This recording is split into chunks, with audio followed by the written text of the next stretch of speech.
Hey guys, we're going to saing-saing for today's video. At yes, andito kami ngayon sa Cagayan de Oro City.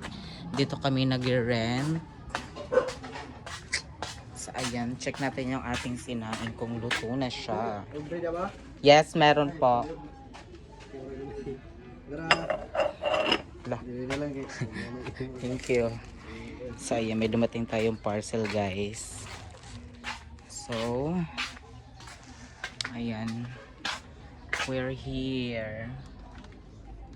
So ayan, may inaayos dito na bahay. Tapos ayan, doon kami nagbo-board. Ang rent namin dito is nasa ano, mga 1.8. Yes. So ayan, pa-support lang ako ng ating vlog. Yes. So mag-subscribe kayo. Maraming salamat.